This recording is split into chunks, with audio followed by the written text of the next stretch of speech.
Welcome to MyLITV. From Manhasset to Montauk, we have traveled our communities to bring you the following events. I'm your host, Waldo Cabrera. MyLITV starts now.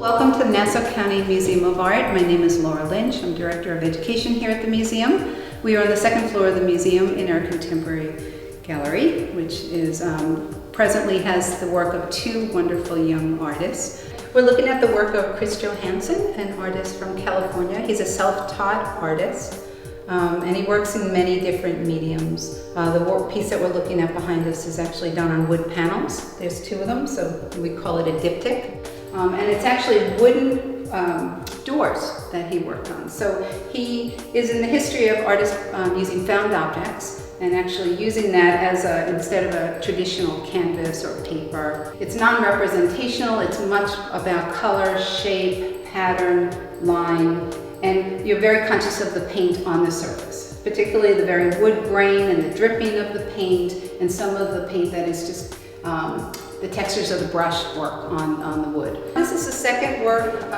two-dimensional work that we're looking at Chris Johanson.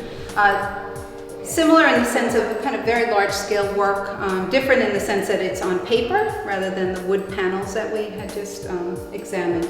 So you can see that Mr. Johanson is very interested in color and pattern. You know, there's that kind of repetition again of shapes, line, geometric shapes. Though Chris Johanson again has these kind of angular shapes, you know, mixed with more organic shapes. The edges are not perfect, as if, you know, maybe he used a ruler to start off, but the actual painting, the stroke of the paint is imperfect, and it adds to kind of the charming quality of the work. And the artist's hand. You know, we're very conscious that the artist was here creating the work. In the center of the gallery, we actually have two works, additional works, three-dimensional works that were created by Chris Johanson. They are made of wood, and they are actually functional art in the sense that one is a bench and one is a chair. You can see the artist works in almost a raw way where he takes, he's not hiding some of the changes that he made.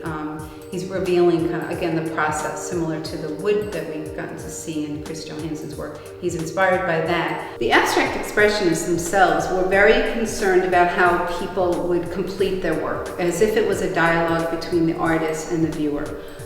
So in order to kind of experience the work and all the surface texture, and as we had talked a little bit about, kind of you start to see the rough paint and the grain of the wood and the dripping of the paint, you need to be up close to really see that, and it becomes almost like an immersive experience when you get up close. The second of the two artists that are here in the Contemporary Gallery, his name is Asad Faulwell. What we know of the artist is he was born here in the United States. His father is from Iran. So knowing a little bit about his biography, we start to see some of the influences of Islamic art and that kind of beautiful design and patterning, and how that differs from traditional Islamic art is that there is a figure involved, and the tradition is the figure is not included in the decorative work. It's less about the figure, it's more about kind of the design. We're looking at another work of Asad Faulwell.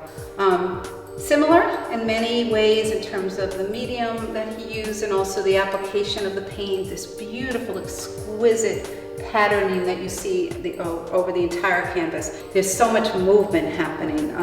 Every single piece of the pattern, there's these flowers that are coming up from the bottom of the canvas. There's these kind of circular shapes that give you the sense of this kind of, again, this constant movement. This beautiful archway reminiscent of maybe some Islamic architecture. So you start to see some forms, again inspired by possibly his culture. He does not tell us all the answers to his story, but of course knowing a little bit about his history and his family, we start to kind of make these connections, these associations. Visiting the Contemporary Gallery at the Nassau County Museum of Art, it's a trip that everyone needs to take. Though you might come for the larger exhibit, you will always find a wonderful surprise when you visit, see the work of artists, what they're doing now, and what their answer is to the question, what is art?